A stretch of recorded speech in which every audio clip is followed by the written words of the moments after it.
So I moved to Melbourne, Australia about 8 months ago, leaving all my friends, all my family behind to chase a dream, where I'm finally starting my own animation studio, which has been something that I've wanted to do for my entire career, which is like a 10-year career.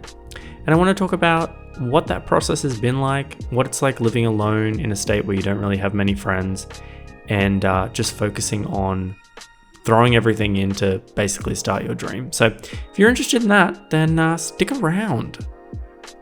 So this is kind of a day in my life, but I want to talk about really what's going on these days. So moving to Melbourne was great.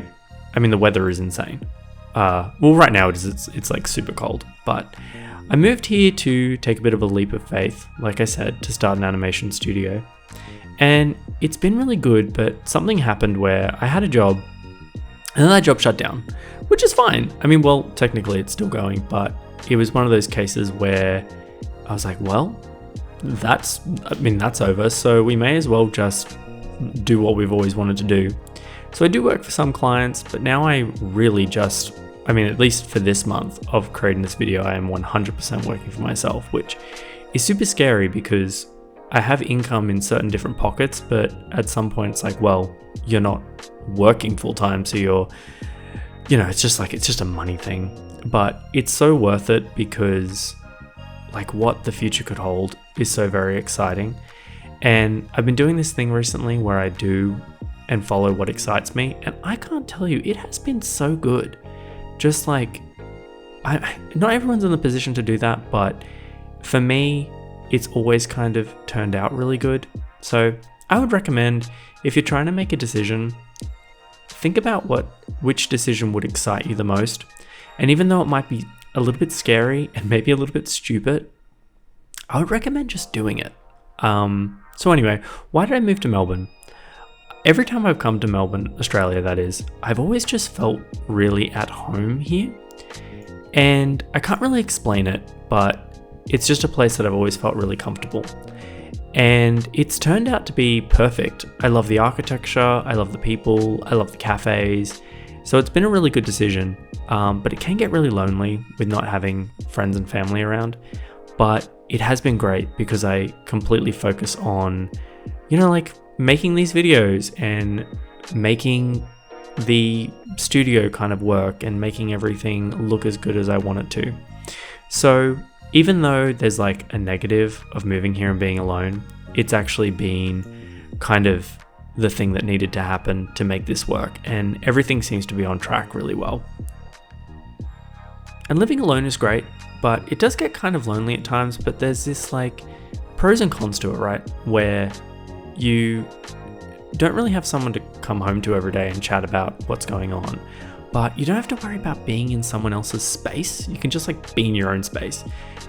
Everything is your fault though. So if you've got a messy kitchen, you can't blame it on anyone. But if you've got a messy kitchen and you live with somebody, you can blame it on them and then you clean up after them. That's a whole other situation. But I personally love living alone. Oh yeah, so I'm actually trying fasting at the moment. That's what's going on here.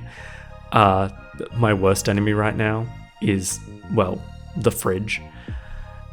I'm just trying to do one meal a day, just because I have this presentation at the end of the month and I want to kind of feel good in my body while I'm doing that.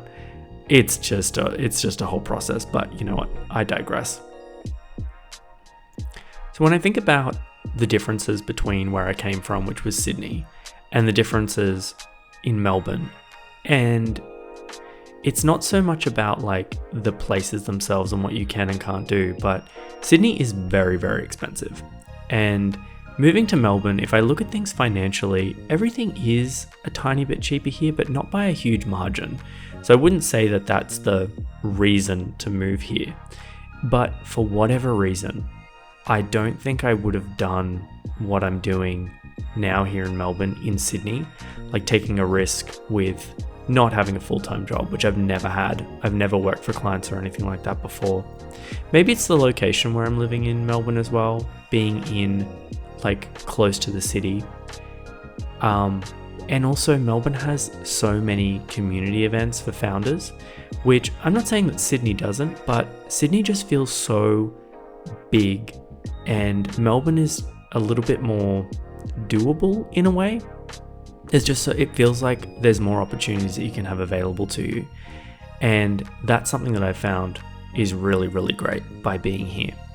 So far, 8 months, everything is going to plan. I'd love to make some more friends though, which would be nice, but who knows if that would be super distracting.